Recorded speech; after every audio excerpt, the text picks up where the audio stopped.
বন্ধুরা, ধাঁধাটিতে আপনারা একজন মহিলাকে তার বাড়ির মধ্যে দাঁড়িয়ে থাকতে দেখতে পাচ্ছেন, আর মহিলাটির পাশে দুটি বাচ্চা মেয়েকে দাঁড়িয়ে থাকতে দেখতে পাচ্ছেন। এবার এখানে আপনাকে আপনার ডিজিটাল বুদ্ধি খাটিয়ে বলতে হবে 1 ও 2 নম্বরের মধ্যে কোন বাচ্চা মেয়েটি মহিলাটির মেয়ে। তার জন্য আপনারা সময় পাবেন 5 সেকেন্ড। আপনার সময় শুরু হচ্ছে এখন।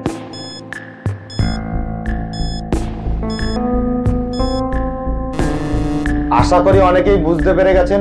যারা বুঝতে পেরেছেন তারা কমেন্ট করে জানান। বাকিরা ভিডিওটিকে শেষ পর্যন্ত দেখুন। আমাদের চ্যানেলটি সাবস্ক্রাইব করে আমাদের সঙ্গে থাকুন। ভালো করে লক্ষ্য করে দেখুন 2 নম্বর বাচ্চা মেয়েটি মহিলাটির মেয়ে, কারণ 2 নম্বর বাচ্চা মেয়েটির গালে একটি তিল আছে, আর মহিলাটির ঘরের মধ্যে থাকা এই ছবিটিতে মহিলার নিজের বাচ্চার গালেও একই জায়গায় তিল আছে। ধাঁধাটিতে আপনারা একটি মেয়েকে রাস্তার উপরে দাঁড়িয়ে থাকতে দেখতে পাচ্ছেন। হঠাৎ একটি পাগলা কুকুর মেয়েটিকে তাড়া করলো। মেয়েটি পালিয়ে যেতে লাগলো। কুকুরটিও মেয়েটির পিছু নিল। কিছু দূর গিয়ে মেয়েটি দুটি সিঁড়ি লাগানো বাড়ি দেখতে পেল, কিন্তু বুঝতে পারলো না কোন বাড়িটির সিঁড়িতে চললে সে পাগলা কুকুরটির হাত থেকে বেঁচে যাবে। এবার এখানে আপনি কি আপনার ডিজিটাল বুদ্ধি খাটিয়ে বলতে পারবেন 1 ও 2 নম্বরের মধ্যে কোন বাড়িটির সিঁড়িতে চললে মেয়েটি পাগলা কুকুরের হাত থেকে বেঁচে যাবে? আপনার সময় শুরু হচ্ছে এখন।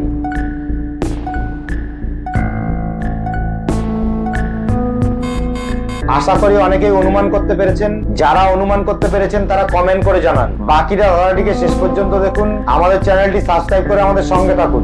ভালো করে লক্ষ্য করে দেখুন 2 নম্বর বাড়িটি সিঁড়িতে চাপলে মেয়েটি পাগলা কুকুরের হাত থেকে বেঁচে যাবে, কারণ 2 নম্বর বাড়ির সিঁড়ির গঠন যেরকম আছে তাতে কুকুরের পক্ষে চড়া সম্ভব না। এবার এই বাচ্চা ছেলেটিকে চকলেটটি দিলাম, তারপরে বাচ্চা ছেলেগুলি ঘুরতে লাগলো।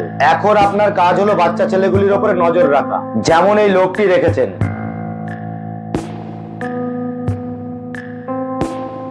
এবার আপনি ভেবে বলুন তো কোন বাচ্চা ছেলেটিকে চকলেটটি দিলাম? আপনার সময় শুরু হচ্ছে এখন।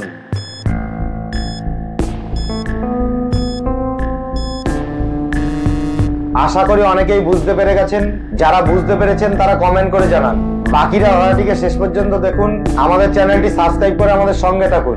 ধাঁধাটিকে শুরু থেকে চালিয়ে ভালো করে লক্ষ্য করে দেখুন কোন বাচ্চা ছেলেটিকে চকলেটটি দিলাম। বুঝতে পারলে কমেন্ট করে জানান।